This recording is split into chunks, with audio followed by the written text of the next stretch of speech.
in London, in Sunderland, in his new home. And today I decided to bring him to the Royal Senchi, where it's peaceful, nice vibrancy, the birds are chirping, there's music in the background, and I'm here with my brother, Dr. Asamoah Gyan.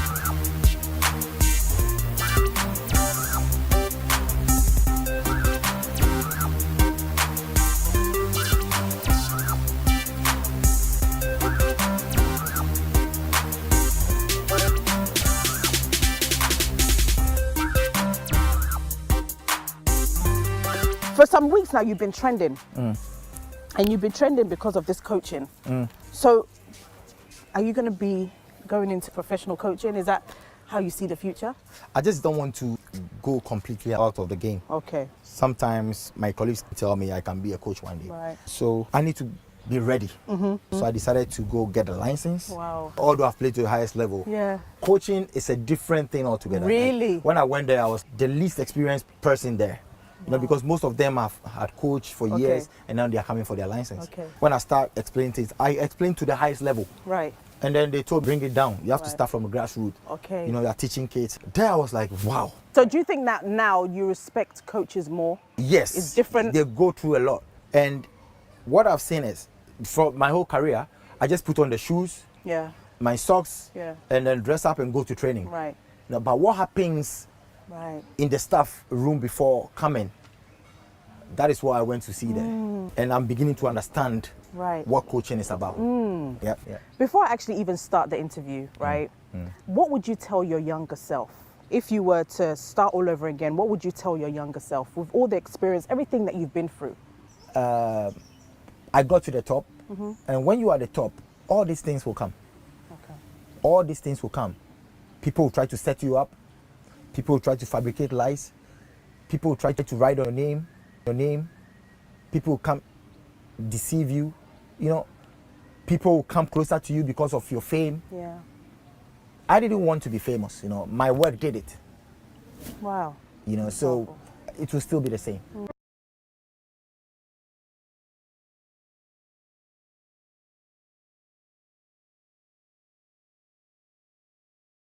この自動車保険って契約するとき人に相談できないのが不安で。できますよ、相談。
How are you? I'm fine. Thanks for having me. It's been a long time. Yeah. Our journey started some years ago. Yes, years ago. And you're busy. I know you're busy. So it's been a while. This is a new chapter for you. When I say new chapter, I'm talking about the fact that now I can call you an author. Asamoah Gyan has written a book. That's powerful. Yep. I mean, it's something that when we were working together, we spoke about. Remember, we spoke about you writing everything down. Yep. Finally, you decided to write the book. Yeah, for me, I think it's been a while. It's been a long journey. And when you talk about Asamoah Gyan, it involves a lot of content. The character itself has got a lot of things to talk about, you know, and it came naturally. I didn't create this by myself. You know, everything happened. You know, when you see my life about this generation, the older generation, when they see how my life goes, it's a huge story to talk about. You know, no disrespect to other football players, but there are some football players, when the league ends, that's it. You only ask them about football. You know, but when it comes to me, music is involved, boxing is involved, tennis is involved, the football aspect is involved. There are a lot of things involved. Dancing involved. You know, so when you talk about Samoa Jan, there are a whole lot of things involved. You know, so for me, writing a book, it will inspire this generation. Because there's been a lot of legends that have never written a book, that have never shared their story. Sometimes, yes, they've done interviews, but how important is it for us as a generation, as Africans, to document our history? For me, I would say somebody has to open the way for people to go through. Now, I've seen a couple of footballers launching a book as well, you know, which I think it's a good thing. And for me, when you talk about my life, I've inspired a lot of people, and that is what I'm happy about. Yeah. I remember when you were doing the launch, major footballers that came to support you, right? And on the night, you cried, and I felt very tearful. I wasn't there at the time. But what made that emotion come out on stage? People don't really understand, you know, when things happen. Sometimes people do blame my brother, who has been the backbone, but they don't know what he has done in my life. People just assume, but I'm with him, and I know what he has done. He's the backbone, and he's my success. So when I hear people saying things like that, I just laugh, you know, and sometimes I get upset because they don't know him. They don't know what he does. He doesn't want to see me sad, you know, so he makes sure he does everything, and people don't really understand. And then when things happen, or maybe people fabricate lies, and then they create that story out there, they put the blame on my brother sometimes, you know, which I feel like is not fair, because I'm like myself, I know 98% of the things said about me is totally false, you know, but sometimes I do motivate myself out there and say, okay, I'm at the top, so definitely people try to write on my name.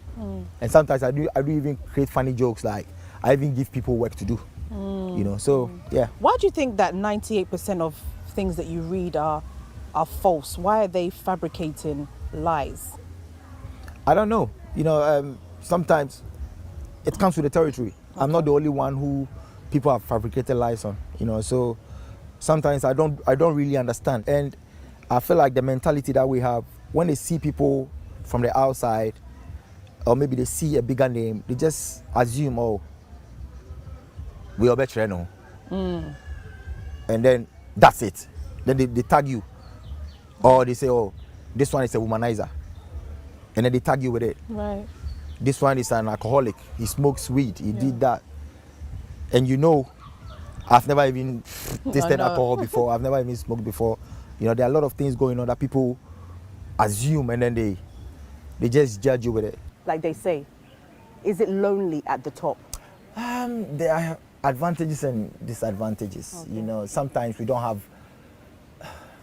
life. You know, there are places you want to go. Yeah, but you can't. But you can't, you know, and sometimes anxiety also. There are a lot of things that goes on behind the scene, you know, because there are things you want to do, but you cannot. And it's very, very stressful. Sometimes it drains you, you know, and sometimes you get upset because you feel like people are trying to take advantage of you. And sometimes you react the way maybe you shouldn't have reacted. And people feel you disrespected them because of the way you reacted. But sometimes they forget you are human. There are a lot of things going on. You know, sometimes you wake up early in the morning, you plan your program, and then you open your gate early in the morning, like 5:30, and then you see like 20 people at your gate. You know, you help them, they go, they call their friends, they come. Happens, sometimes you react. And maybe for the first time the person have seen you reacting, the person will judge you. And then it goes on and on. You know, and me personally, I don't like people to see me like that. But when they see me like that, I feel so bad because I'm not that kind of person, you know. So a lot of things goes on, and sometimes I ask myself, and then I encourage myself, like, I chose this career, so I have to just Bear with it. bear with it. Yep. What has been the lowest? I don't know whether it's the goal thing, but what has been the lowest time for you where you've really been emotional? 2008 African Cup of Nations. Ghana hosted it, and 2006 would have been my first African Cup, and I got injured in camp. That was the last training to the tournament in Egypt, and I got injured in 2006. So in 2008, Ghana hosted it, and it would have been my first African Cup of Nations. And that time, I got injured. You know, I had a problem, my groin and everything, and I said to myself, there's no way I'm going to miss the African Cup of Nations. And that year, Manchester City wants to sign me. Wow. The deal was almost done, and I was injured at that time. And I remember my agent told me I should forget about African Cup and then make sure I get well and then go sign the contract. And I told my manager, this is my first African Cup of Nations. I need to die for Ghana. Ghana is hosting it. You know, it's an amazing tournament, you know, so I will go to Ghana. Wow. So in that game, in that tournament, I had to be injected, you know, to kill the pain, to force myself to play. And then there was one game against Namibia. People were expecting Ghana to beat them like 10-0 or something. And it was one of those days, you know, there was one chance that it was a very, very acute angle. You know, the goalkeeper came to catch the ball. He left the ball. I turned, and it was an acute angle. So I shot the ball. The ball went wide. And then people jumped on me like, I missed this and threatening my family, insult. Like, Oh yeah, I remember. it was even worse than the World Cup thing, you know. And that was the first time I was like, I'm sacrificing for you people. You don't see it, you know. My mom called me in the morning crying, you know, like she has never been hurt like that. So I started crying. That was when I threatened to leave the camp. I took my things, and the former president Kufuor came and he spoke to me. But that time, my heart was already gone. Wow. You know, off the tournament, I was off. You know, I cried the whole day. Wow. You know, people didn't know that. You know, I cried the whole day, and that was the end of that tournament for me. You know, and Because I remember there was even, I think they wanted to burn your mom's house. There was like stuff yes, going yes, on. you know, coming to my house, Yeah. insulting my mom, and like there were a lot of things going on. You know, so I was really, really upset, and we played against Nigeria in the quarterfinal. Although I played in that game, but I wasn't that happy. He wasn't there. And then in that game, you know, I was in pain. I was upset, very emotional. My last game was the quarterfinals against Nigeria. So I didn't play the semifinals, and we lost against Cameroon. After the tournament, I had to go for a scan, and then they told me I had to go for an operation. Yeah. I had to go out for like 5 months. That time I vowed, like, when I see a Ghanaian outside and I see a Nigerian, I will help the Nigerian. Wow. That bad, like I was very mad, you know. And miracle happened. I was on the hospital bed when I signed the contract to France. Wow. You know, so things happen. Things happen. Yep. And you've overcome it. Do you think that we need to be more careful how we speak to or deal with footballers or personalities? Because sometimes there's a lot that you're dealing with, right, that we don't actually know. Do you think we need to be more cautious in the way in which? For me, sometimes I feel it's jealousy. Okay. You know, people just misjudge you. They don't know what you go through. The national team is being paid like bonuses. They pay them bonuses. One journalist comes up with a story, and then people jump on it. This is our career. I'm a footballer. I need to be paid. Why do doctors go on strike? You only attack footballers because they are taking bonuses. But when you are not get paid, you go on strike. Right. You get what I'm saying? Yeah. But people don't even understand it. And behind the scene, those same people, they tell you, "Masem womb." But when they go on social media, Yeah. hypocrisy, they just write it out there, and the people start commenting. And those same people, they come to you and they say, if I were you, I would do the same. Amazon プライムデー12日まで開催中。ビッグセールで憧れのアイテムを今こそ。Did you know that you can easily become fluent in English just by using YouTube? Maybe you spend a lot of You see, the country we are living in. Yeah. You see people sit on radio, they insult you, they do that, they do that. When they meet you in person, they apologize behind the scene. Right, but not on camera. Not on camera. Yeah. Yeah. And there are a lot of things. There are a lot of all these things going on. So I feel like people are hypocrites. And it's the world you are living in. It's from the olden days. Those who are more real, just watch. The leaders that are more real, they get killed. They get assassinated. Right. That's the world we are living in. Do you think Ghanaians, we like successful people? Do we support success? For me, no, I don't think so. You know, and let me put it this way: maybe they don't support it enough. Okay. You know, and there are some people who knows the truth, but because of hypocrisy, they listen to the masses and then they follow what people say. Right. And the thing looks real, it becomes real. I'm going to talk about your brother in a second, but Yeah. just to kind of lead up to this question, we spoke about Azuma Nelson Yeah. as one of Ghana's biggest exports when it comes to boxing. 10 years as reigning champion, right? Do you think he's been celebrated enough? For me, I don't think he's been celebrated enough because he's the only African boxer who has taken boxing to the whole world. Like, he's the greatest African boxer of all time. It's undisputed. Ghana has gotten a lot of world champions, talking about Ekwote, Joseph Agbeko, Joshua Clote, Emmanuel Tego. You know, we've got a lot of world champions, you know, but he stands out. He's a Hall of Famer. And then when we were growing up, like many years ago, his name was given to this Kaneshik Sports Complex, which I feel is very, very disrespectful to Azuma Nelson.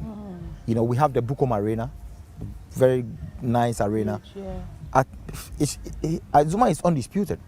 You know, his name should be given to Named, that yeah. to be named after the Bukom Arena, not Kaneshik Sports Complex. You know, for me, I felt like it's very, very disrespectful to him, and Ghanaians need to sit down and then correct that mistake, because Azuma is a huge icon from Ghana. He's somebody we shouldn't joke about, because he was the one in the old days who took Ghana to the map. When Azuma is fighting, 4 a.m., 3 a.m., everybody's up. this generation, Philippines have Pacquiao, Yeah, yeah. and he's the only one they have, Pacquiao. And that time, Azuma was the only one we had Yeah. at that time. You know, so he needs to be celebrated. We also talked about when somebody dies, that's when we do a statue for the person.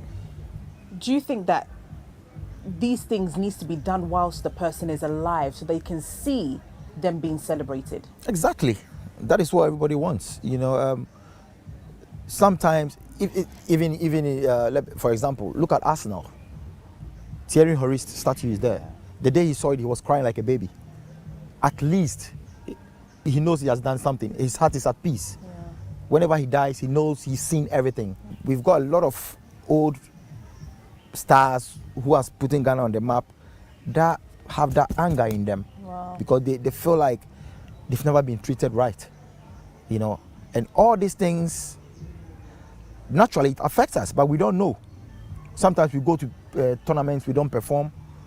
All these things, me, I believe in spirituality. Yeah. There are a lot of things people say and it works. Yeah. You know, let the people be at peace. When we talk about football, right, you are a legend, okay? When we talk about Ghana, you can't really mention Ghana without mentioning Asamoah Gyan. And that's not just me saying it because I know you, but the fact that if you are in the UK or you're traveling to the US and you mention Ghana, somebody say, oh, I know Asamoah Gyan. Do you think that we have done enough for even you, Asamoah, you know, I know you're very humble about it, but do you think as a nation, I know that they've now, you know, put you as the tourism ambassador for Ghana, but have we done enough to celebrate Asamoah Gyan, who you are our top scorer? And not just top scorer for Ghana, but when we come to the world, even Ronaldo, like, you have scored more goals than a lot of even the Western world when we talk about the big players. Have we done enough for Asamoah Gyan? Nope. I don't think so. You know, there are a lot of people who come on social media, disrespect me. You know, they say a lot of things, but they know the truth. You know, they say a lot of things. And one thing about Ghanaians is they know the right thing. Instead of them to put you out there, they will not do it.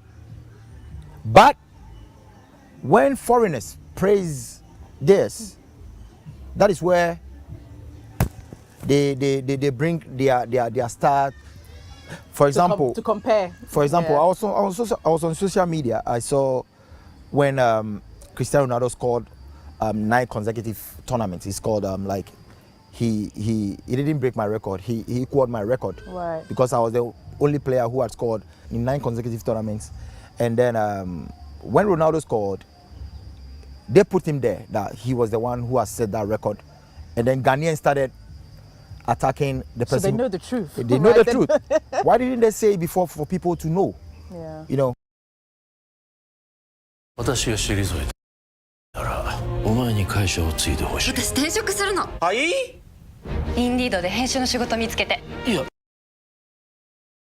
know, and then when people start praising their icons, that is where they come out and say, we also have Asamoah Gyan. But in my own country, you see people disrespecting me, creating a lot of stories about me, you know, which I feel like it's not it. So when I see people defending me on social media, I just sit down and say, look at these hypocrites.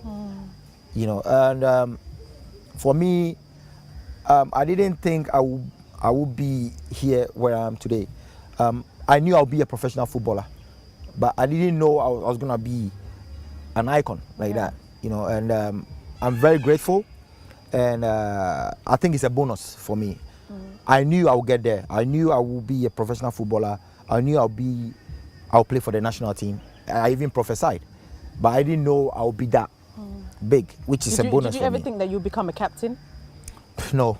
No? Because it wasn't something I really liked. You know, since I started my career, there were a lot of clubs who wanted to make me a captain. I didn't want it. Wow. But it got to a time, nature, Yeah. it was nature, you know, so I had to just accept it. But you are a leader. Do you not believe that you're a leader? Yeah. I'm a motivator. You know, I'm a leader. Of course, I'm one of the funniest guys in the camp. But when it comes to seriousness, people know. Like, they know when I'm very, very serious. So the penalty that, you know, keeps coming back, especially now the World Cup is coming. Everybody remembers that penalty. And you know, in Ghana, everybody is a coach from the touchline. All think that we know what's best. Did that missing of the penalty have a psychological effect on you? I would say yes and no, because when I'm alone in my room, I just picture the whole thing, and then I wish we had gone back, you know, to retake it. You know, that is where my mind goes. But when I'm on the field, it makes me stronger, very, very strong, because that is something that has kept me going, because I always want to prove a point, you know, since that day. And it is what it is, you know, and for me, it has opened doors for me. That very day has opened doors for me. It has, I think it's a blessing in disguise, because I go to places that people don't even know anything about football, you know, but when they see me and they ask, oh, do you know him? Maybe people don't say, oh, okay, I don't know him. And I want to say, oh, 2010, that guy who missed the penalty. They're like, oh, that's him. Okay, he said, oh, but he's a good player, you know, and then you see people, you know, Steve Bruce, when I was in Sunderland, he called me to the room and he asked me, do you know the reason why I signed you? And I said, no. And he said, you're a man. Wow. You know, you missed the penalty. During the penalty shootout, you went back, shot it, and you scored. And I like people like that, people who are very strong mentally. Wow. You know, that is why I signed you. Although everybody knows you're a very good player, but because of that mentality you have, you know, so it has opened a lot of doors for me. Yeah. But take us back to that moment of taking the penalty and how everything occurred, because we saw Stephen Appiah speaking to you. What did he say? What happened? Yeah, you know, as you know, everybody know, or people don't know. Yeah. You know, in 2010, I was the first penalty taker for the team. Right. You know, anytime we have a penalty, even if Steve Appiah picks the ball, you can't give it to me to shoot, because I was the first penalty taker. Right. You know, sometimes people get it wrong. You know, I saw there was a caption like he was Warning you, you or something. I saw that caption. Yeah. I laughed. He was even motivating me. Wow. That was after the game. Right. You know, he was even motivating me to go shoot the penalty. Right. You know, but people, when things happen, people have their own perceptions. You know, and they create stories about it. You know, so back to the penalty. When we had a penalty against Serbia, I had scored through a penalty. Against Australia, I scored in the second game penalty. So I was the most confident man in the world. You know, going there, I knew I would score. You know, but one thing I will tell you right now, because a day before the match, after training, I had to shoot like 20 penalties against Richard Kingston. Wow. I scored all 20. Wow. You know, so after I was going back, like after the training, I was like, oh, you know, we have this superstition thinking like, oh, I've scored all the goals here, I've scored all the penalty. What if we get a penalty tomorrow? Wow. What is going to happen? You know? So when the penalty happened, I was like, I cast my mind back to what I said before. Ooh. And I was like, no, sometimes, you know, but I was confident, I knew that I was score. You know, but I'm human. Sometimes things go through your head and stuff, you know. And that day, IT エンジニアもっと給料いいところ探そう。人生にまだ見ぬ選択肢をレバテック。イルマ始まる。さあ今すぐドコモショップへ。I had wanted to stop. I didn't want to shoot. Wow. I wanted to give it to another person, but I said, no, you are the first penalty taker. You have to take it. You know, and secondly, my penalty doesn't go that high. You know, I just place it. But I didn't know what happened.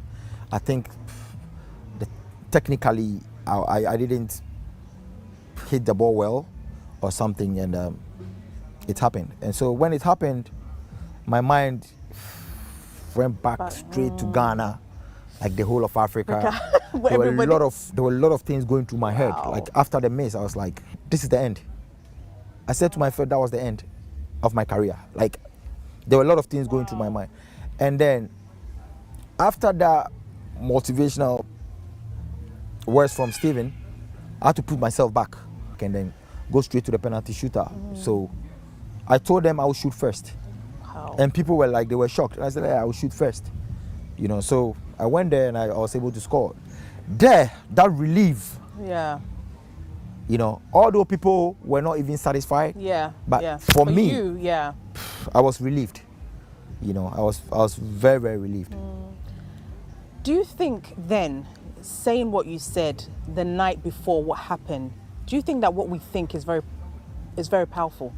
Because you actually had that thought. Yep. That what if, like I've scored all of these goals, but what if I go on the pitch and there's a penalty and I miss, right? That thought came to your head. Yeah, it's that thought, like it happens, it's normal, it happens to everybody. Right. Sometimes you think about something, hey, what if? And then when you go, it happens. It's something that is nature, like everybody has it, you know, so. But did you have counselling? It's a big stage. The whole world is watching the World Cup. Everybody. Yeah. Did you have counselling afterwards? No. Only my family. Wow. Only my family. My brother, my mom, may her soul rest in peace. Yeah.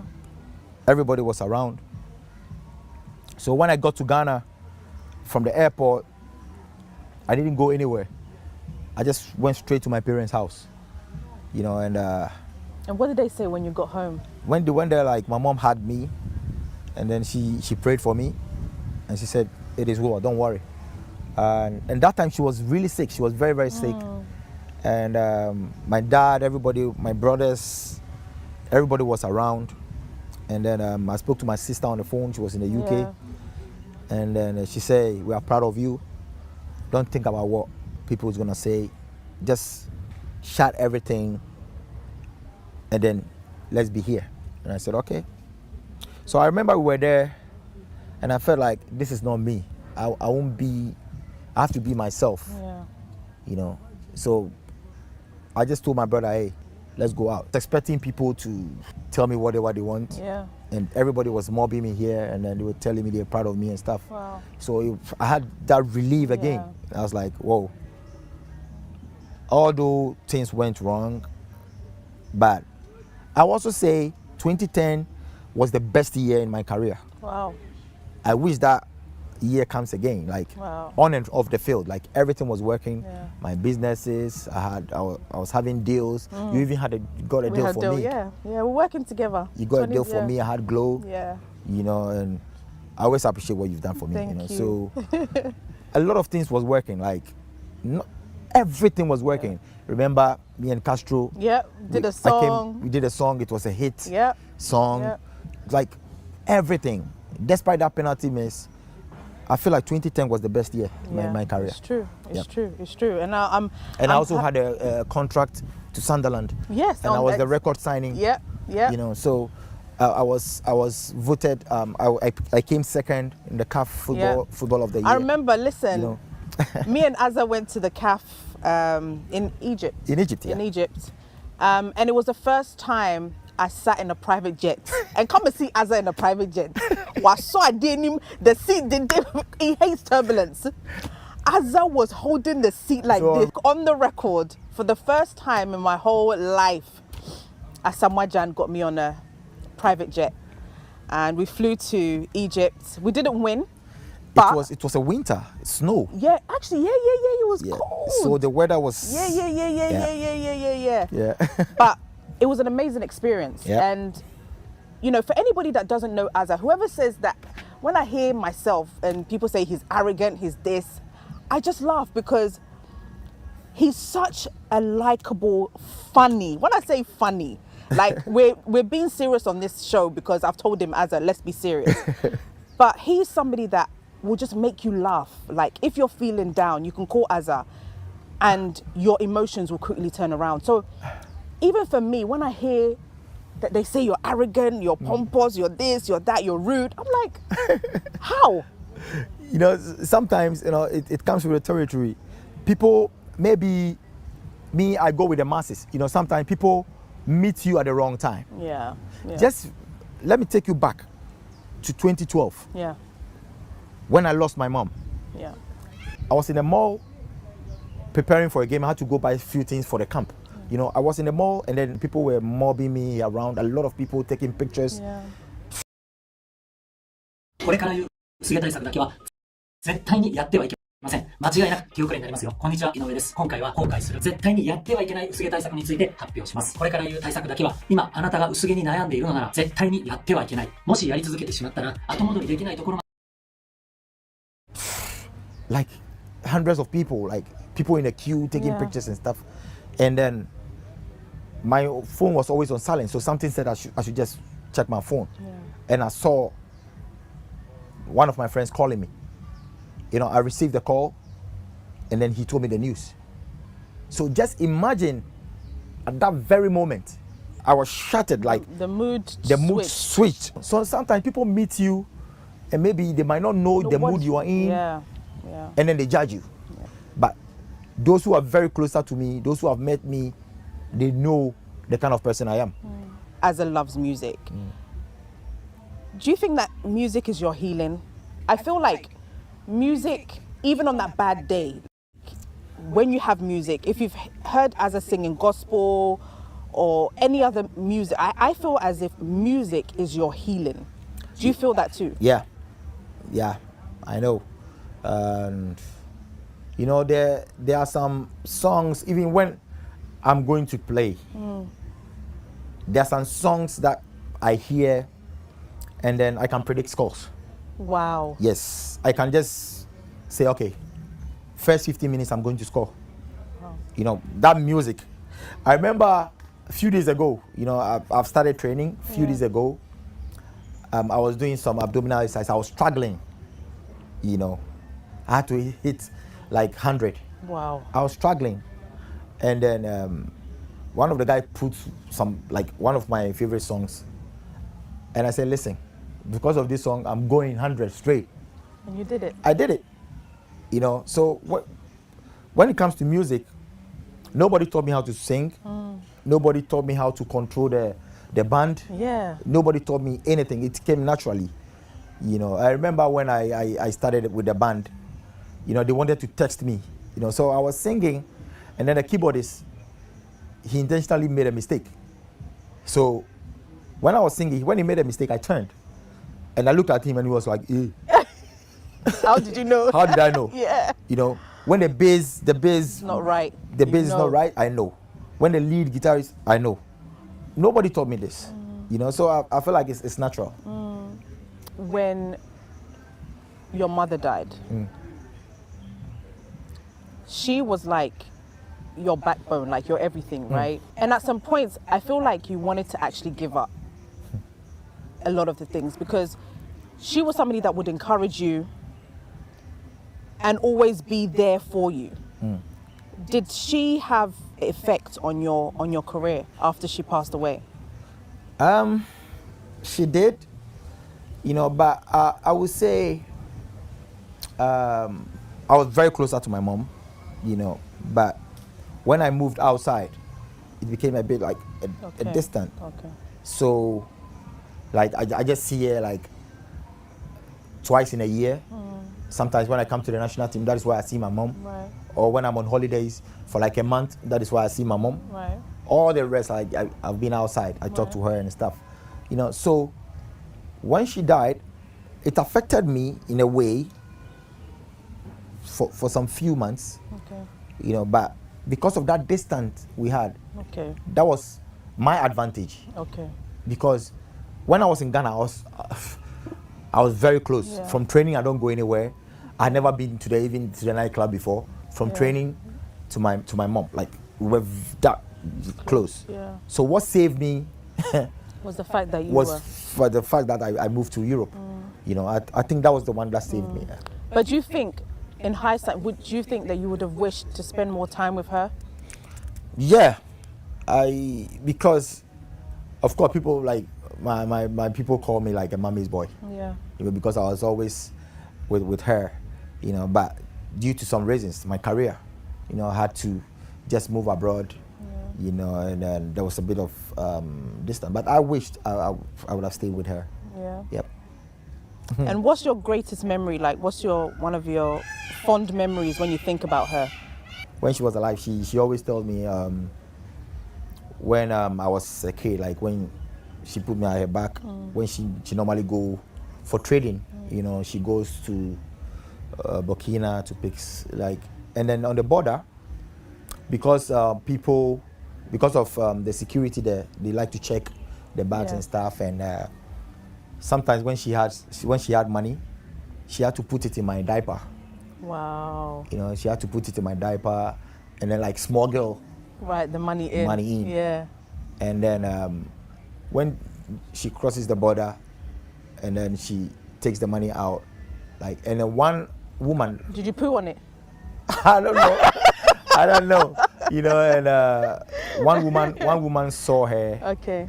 You know, in the olden days, we have this women that have those long earrings, and then they sell medicine. Okay. You know, and one woman saw her removing the money and stuff, and the woman told her, "Your son is gonna be rich." いや資質がある私の後を継いで社長実は僕転職するんだ Rich. Wow. You know, So she has been repeating it. So when I became a Samoa Jan, Yeah. she always tells me, I knew you would be.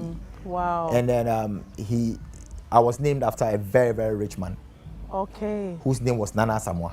Right. You know, so for now, people who don't know, my name is Nana Asamoah. Nana Asamoah, yeah. So when you call me and you don't add the Nana to it, my mom will get upset. When she's Wow. around and you call me and you don't add the Nana to it, she'll be really, really upset.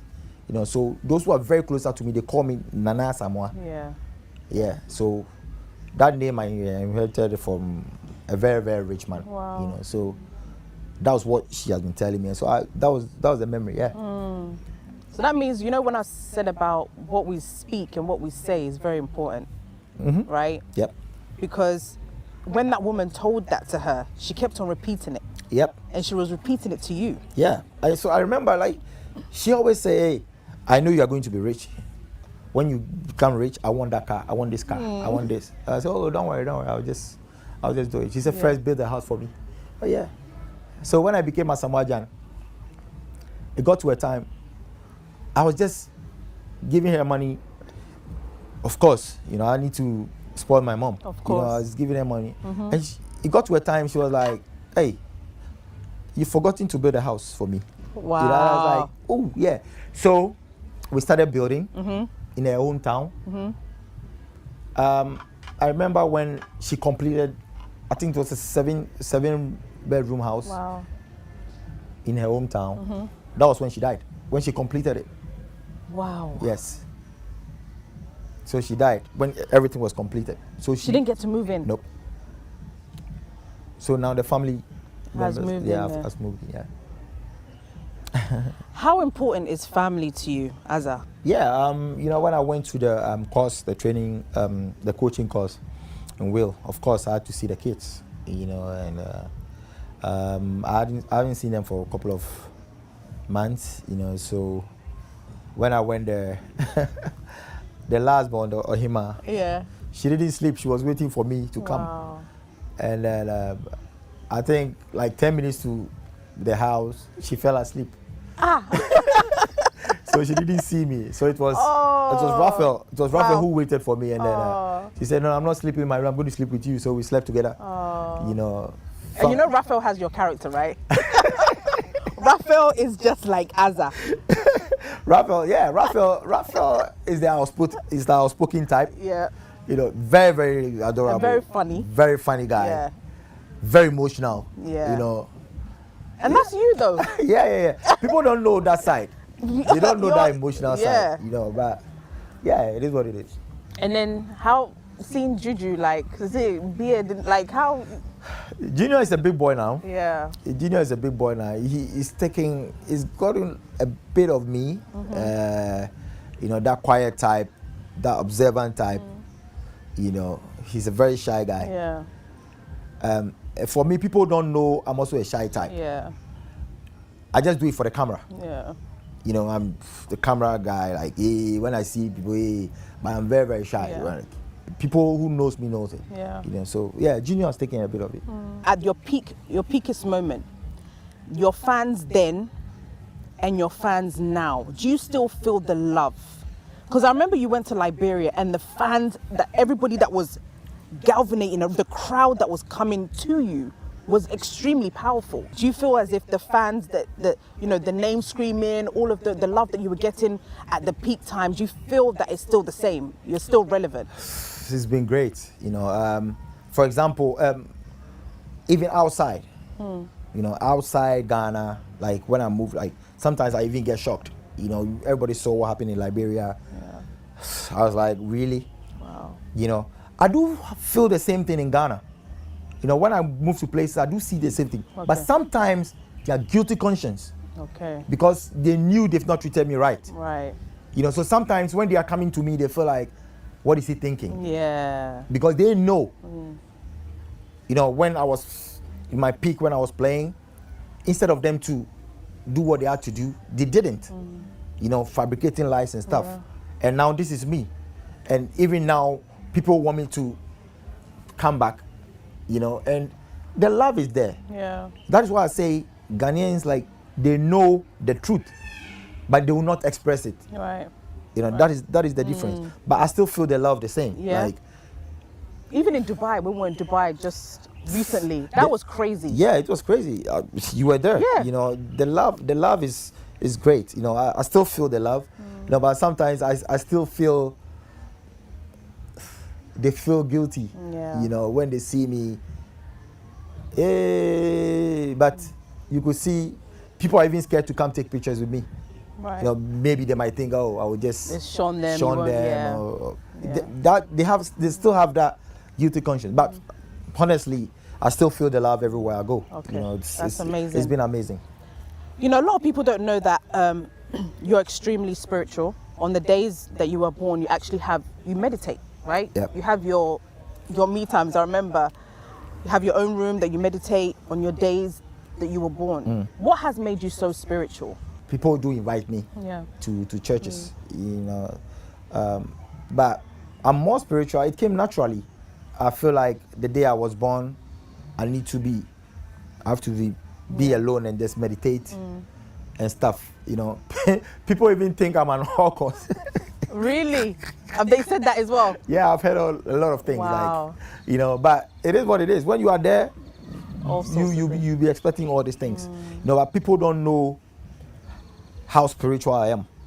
Very, very spiritual. Sometimes that's what I say on the field. I can just sleep, and then the following day, when I'm fit and everything is going well, the following day I just come and I say, okay, we've won. I'm going to score this time. And it happens. Those who knew me, those who were very close to me,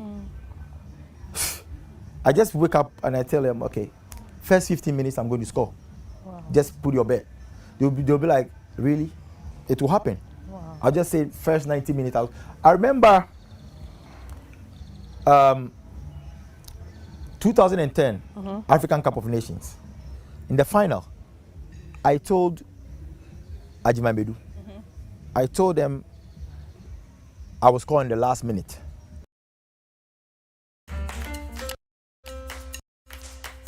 嘘でしょ、締め切り前倒し、しかも今日に変更。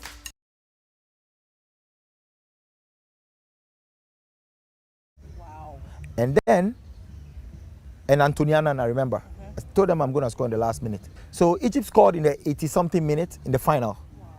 When they scored, after they looked at me and they said, so Azza, is it going to come? And I said, don't worry. Wow. I said, don't worry, it will come, don't worry. So when I told them, don't worry, there was a change at that time. So when I turned, it was the number 3. You're coming off. I was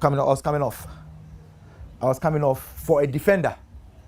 What? Ricardo, I was like, in the final, we were trailing by 1-0. You need goals. Yeah, How do would you take them? out? And I was even the best player in that time. How do you take the best player and then bring in a defender? Wow. So I was a bit confused though. So after the game, Egypt had won it. And then they came to me and it was like, you said you score. And I said, listen, I was taken out. And that day, Ricardo, the guy who, he had a great chance. And then he put it wide. And I told them, I said I would score, but you people didn't believe me. We're on a Wednesday. It was on a Wednesday or Tuesday. I'm going back to my club. When I go, we are playing match on Saturday. I will score. That goal will come. And I remember when I got there, it was on a Thursday. I had to train light with the team on Friday. So Saturday I was on the bench. And it was like a 3-2, and there was more pressure on us. We were leading 3-2. So there was more pressure, and it looked like the opponent will score. And then, like the last 5 minutes, I came on. Right. My first touch, I scored. Wow. And then those people started calling me. You said it, and I said, yeah, I told you. You know, so when things happen, I'm very, very spiritual. I see things sometimes. People might choose not to believe, but I know what I have. Yeah, I know that you're very spiritual. I definitely know that. Whilst we're on goals, let's talk about the England goal. How was that for you? That match was a special match for me because they were our colonial masters, Yeah. you know. And the olden, like people were talking about that match. We wish Ghana played against England. You know, people were talking about that match. So it was. It's on your to-do list. Yeah, it was one of the important games I had wanted to be part of. You know, so when the game happened, I was like, this is it. And that game was one of my best games for Ghana. So I also predicted, I told Derek Boateng, I told some couple of players, I will score. Wow, They're like, hey, we know you, but this game there. I said, don't worry, I will score. So when England scored, like, what happened in the final? Like, they were just looking at me. I was like, will it come? I was like, I was like, don't worry, you know. So I think the last minute or so, you know, I didn't know what I did. Like all those things I was doing, I didn't see. Wow. What I saw was the last moment that I placed the ball with my left. Chai. You know, so it was one of, for me, I think it's one of my best goals. Really? I think it's my best goal. That was my best goal. If you had to pick all of your goals as you know, there were a lot of important goals that people mistake from me. Okay. People have their own. Right. People chose the USA goal. Yes. You know, people chose the goal against Algeria. Yeah. You know, people chose a lot of. But personally, I think that was my goal because I'm a striker. Right. When a striker scores a goal with the back facing the post, that's the best goal. But the USA goal, it was a lob from Andrea Ayew. Yeah. There was a struggle, but I was seeing the goal in front of me. Right. You know, so that one, people might see it like, and the time the goal came, people might see it like, it was a great finish. You know, I did what I had to do, but my best goal was against England. Really? Wow. And I remember when you scored against Tottenham as well. You're a Tottenham fan, I know. Hey, like I was happy and sad at the same time. No, but I was happy. I was happy, and I think at that time, I scored them twice, home and away. Yeah, home and away. Yeah. I think one of the matches I was there. Yeah. You were at White Lane. Yeah. I was. It was 1-1 at White Lane. Yeah. We beat them 2-0 at Sunderland. I scored also. Yeah. How was Sunderland? How was living in the UK? Great. As compared to Dubai?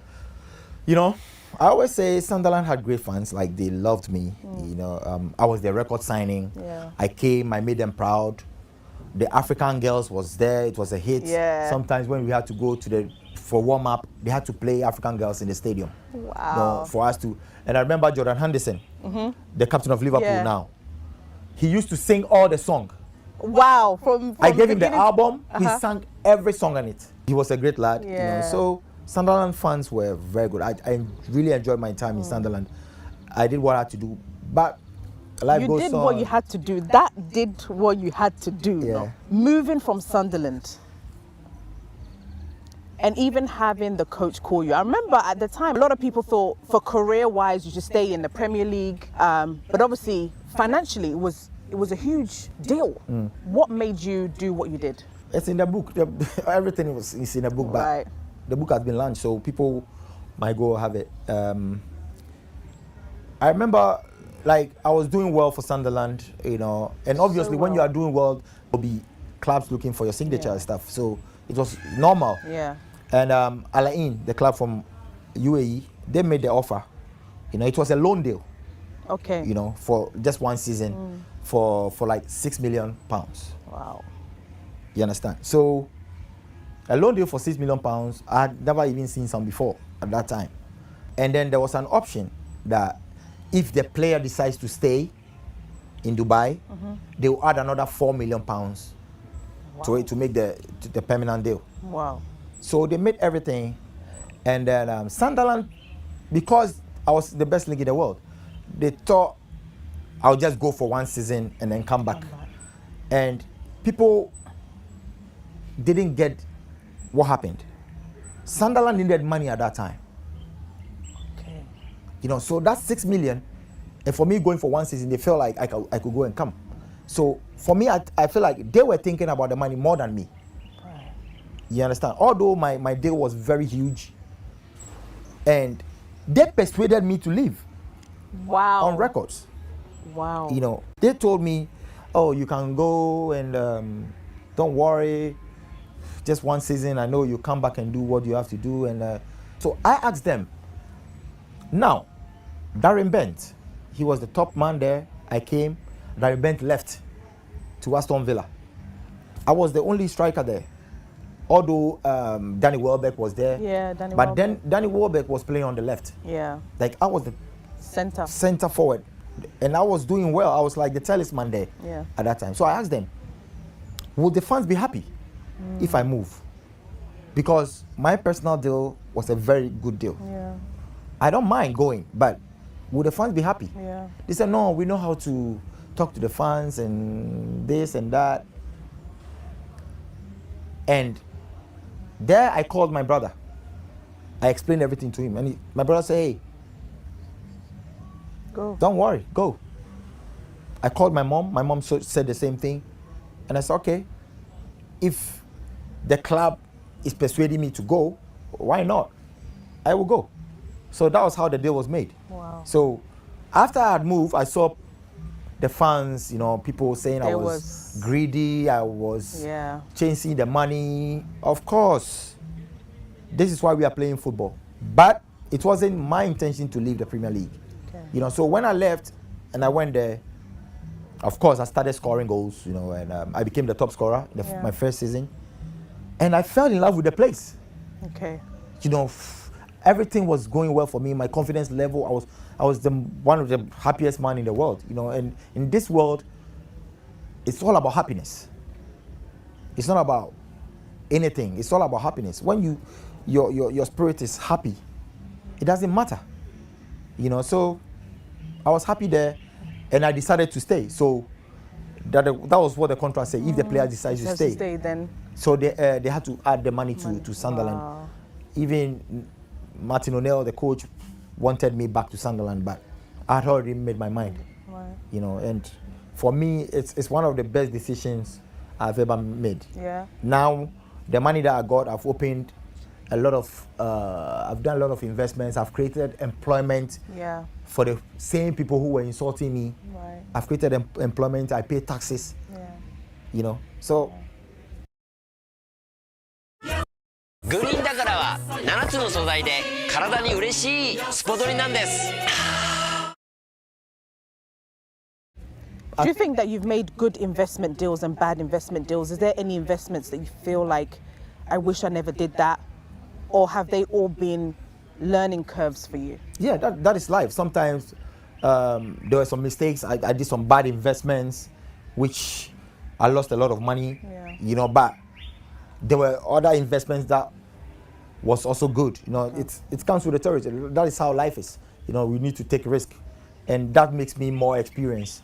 You know, I started from somewhere, from football. I became the Samoa Jan everybody knows, and now I'm in another world, like the business world. Right. I know I'll be the Samoa Jan in the business world one day. Okay. You know, so right now I feel like inexperienced in the business world, you know, so I contacted those who have been there, you know, guiding me and stuff, and things are beginning to move. So you have the water company, so let's talk about some of the business that you're doing in Ghana.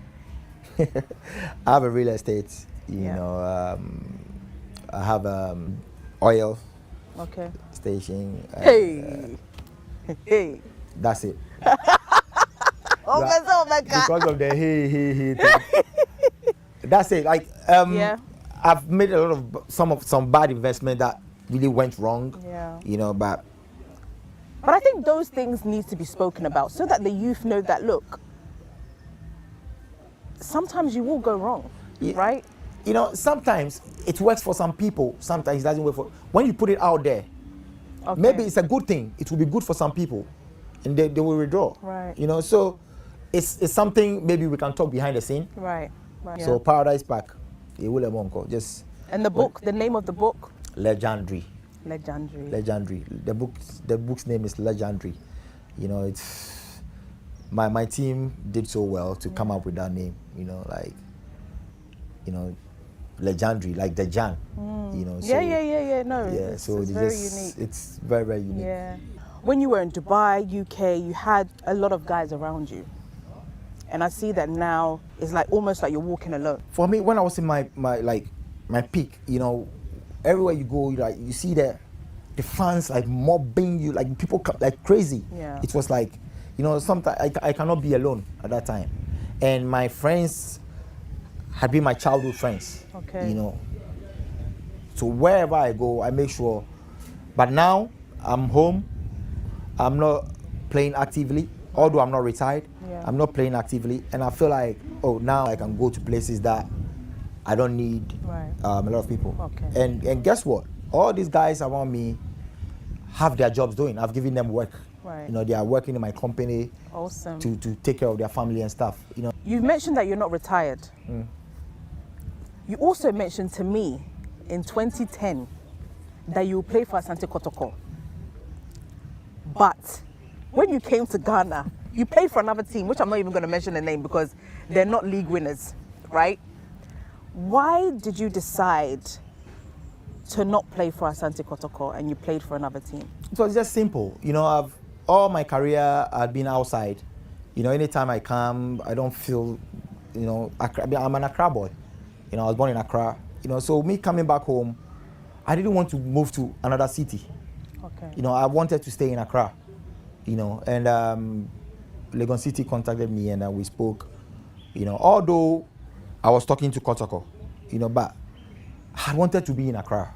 Okay. You know, and I've lived in Accra for quite a long time now, so I feel like, okay, I've had the taste of Accra, so now I can move to wherever I want to go and play. You know, so I've started working out bit by bit and make sure I get fit and be ready to play any competitive football. Okay. You know, and then when I get fit to play any competitive football, obviously I'll play for Kotoko. Hey. And if I see my body and I feel like I'm still struggling, I'll retire. So do you think that you could play in the World Cup? Anything can happen. If the opportunity comes. Anything can happen. Everything is possible. If the opportunity comes, why not? You know, I've seen a lot of comments, you know, people who want me back to the national team and stuff. You know, everything is possible. You know, that's happened before. In Cameroon, Roger Miller did the same. Yeah. You know, but I want to earn the call up. You know, I want to earn the call up. I want to start playing competitively. Okay. You know, it could be anywhere. Okay. It could be in the Ghana League. I want to see myself in a team, in a club, playing week in, week out. Right. You know, before I can consider going to the World Cup. If not, life goes on. And right now, my body is the most important thing. You know, I have to take care of myself well. And as I said, if I evaluate my body and I feel like I'm still struggling, my body's not responding well, I'll just call it a day. I'll just thank everybody and then I'll retire. Wow. Because you stopped for a bit. You stopped for a bit and you were playing tennis. I know you love tennis. Why was there a break? When I was in Legon City, I was battling injuries. Okay. You know, anytime I hit my form and I feel like this week I'm going to score, I just tell my people, like, as I said earlier, I just tell my people, oh, I feel good, this week I'm going to score. And that week I get injured. And then I have to go back for like 2 months, you know. So I went for checkup and doctor said, like, my muscles are tired. Wow. You know, so I need a long break. Okay. You know, just to make sure everything heals. Right. Because it seems like my body is stressed. I don't, the body is tired. Yeah. You know, I've played a lot of games and stuff, you know, so I had to just give myself a break.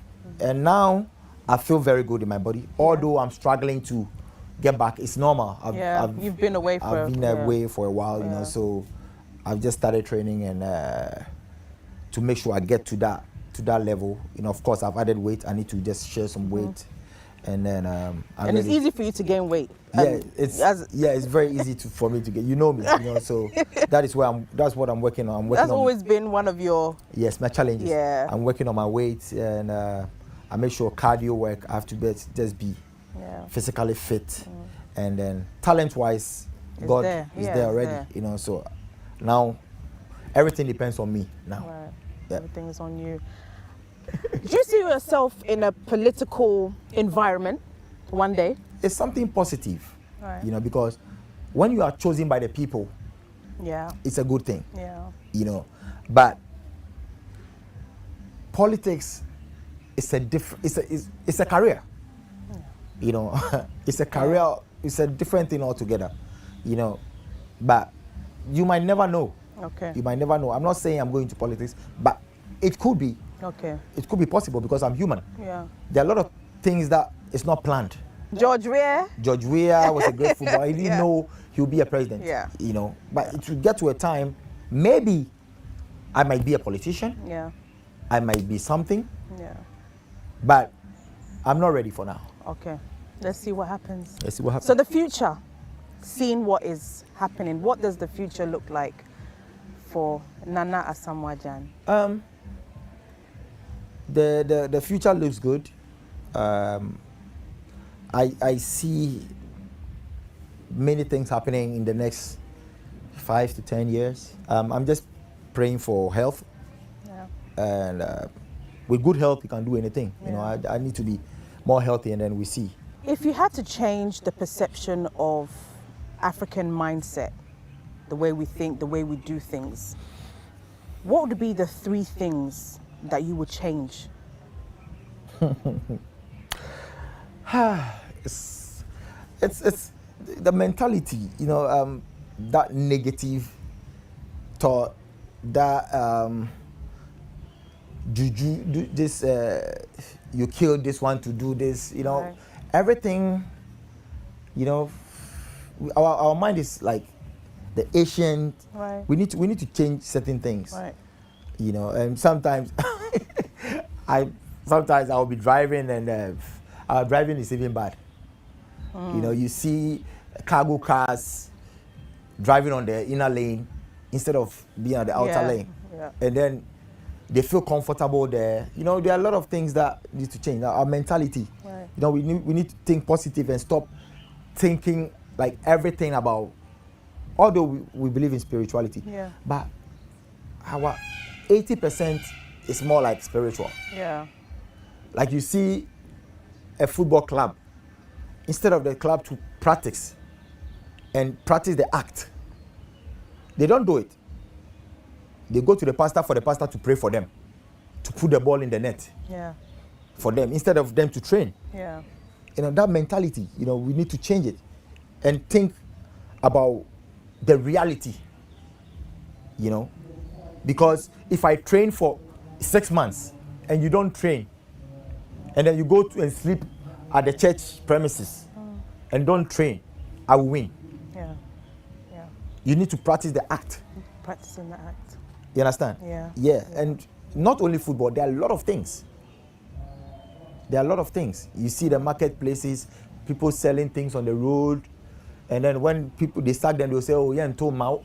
You know, there are a lot of that mentality. We need to do things right. Okay. Yeah. Thank you. I think this has been a fantastic interview. I hope you've enjoyed the interview. I really do enjoy it, but you didn't let me crack jokes, but it's fine. I know I didn't get I've been you to- restricted. You've been restricted, but thank you so much, Azza, for allowing us to enter into the Asamoah Gyan that people don't really know. That I'm fortunate to have been part of your journey. But why are you looking so young? You are still looking young. Am I? But you are old. Can you imagine? Hey. Minyini o. Born This is three. minyini ankasa. Born 4 and 3. Eh? Born 4.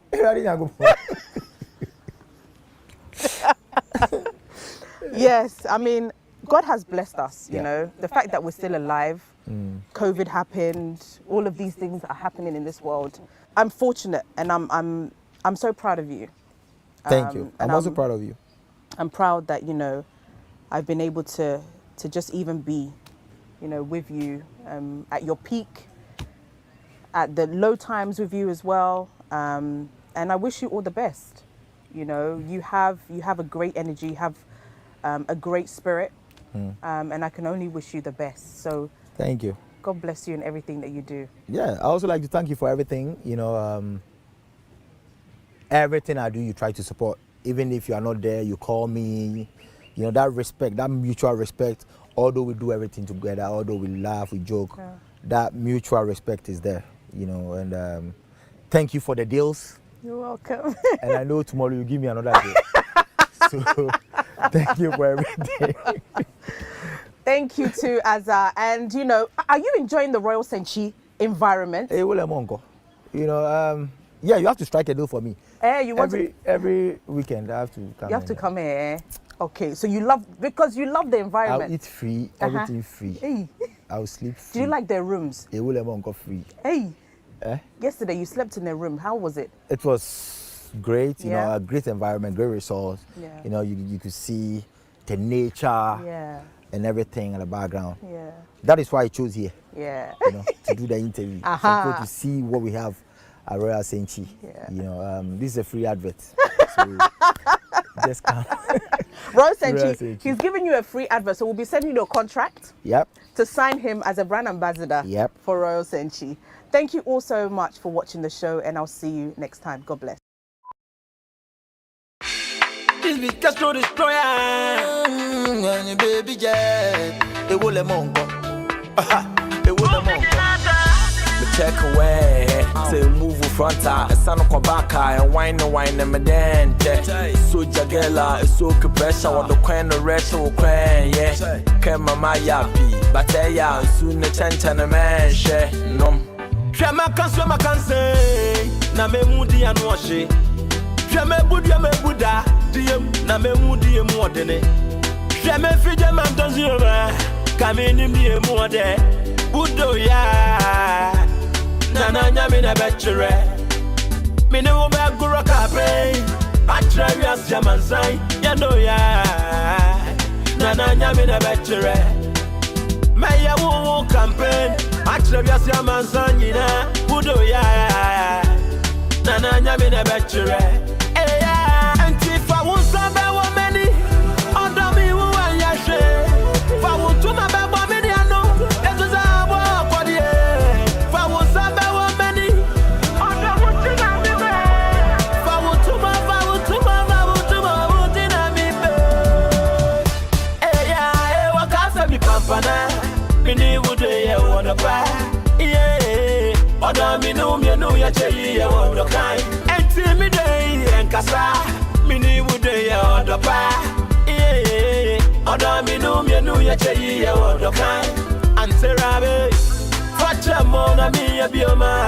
I don't know what even I may. On a goya, Mamma Sam. And Terrabe, watch a mona be a biomai. I don't know what even I may. On a goya, Mamma Sam.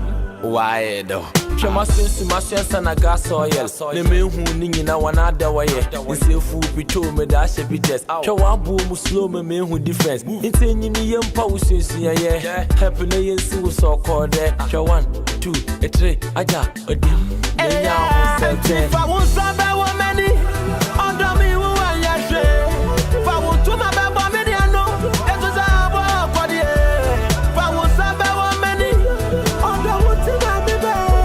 If I want to my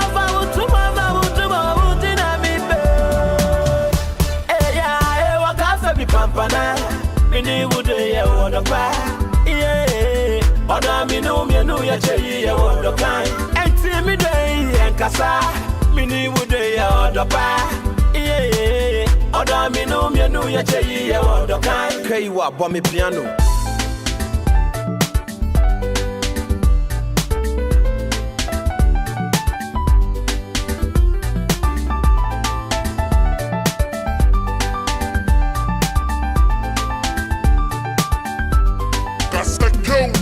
What will be very assin or dinner, son and answer. On the board and then I say, Mania, we Mary. Oh, I won't fail away. What will be very assay? Oh, yeah, no, there was a on the board and then I say, Mania, we say Mary.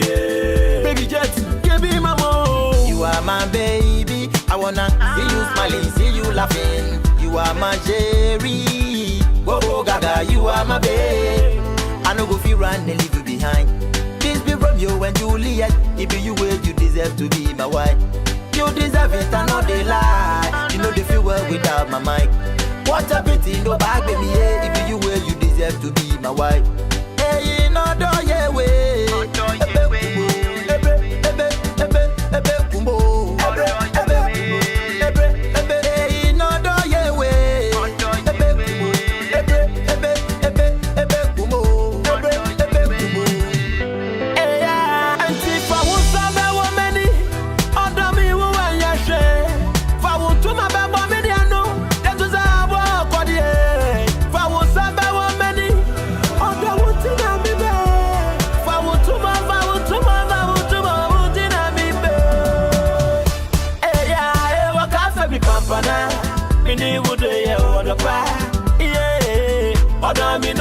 ya cheyi ya wodo kind. Enti mi dey enkasa, mini wude ya odo pa.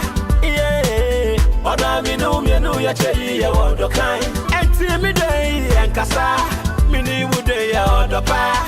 Yeah, oda mienu ya cheyi ya wodo kind.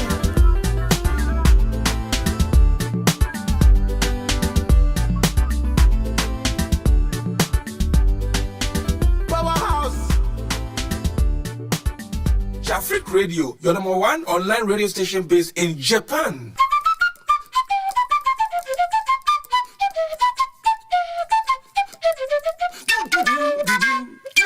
Hi, my name is The Laboratory, an international flutist from Ghana. I urge you all to listen to Jafric Radio station based in Japan.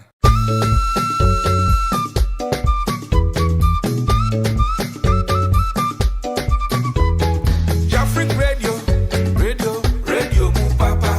Jafric Radio, radio mu kikon. Jafric Radio, mamu kasi bopa. Jafric Radio. Jafric Radio, ya mamu kasi bopa. Jafric Radio, ya mamu adiswa papa. Jafric Radio, radio, Jafric Radio. Jafric Radio, your #1 online radio station based in Japan. Jafric Radio, radio mukiko. Jafric Radio, ya mamu kasi bopa. Jafric Radio. This is Jafric Radio.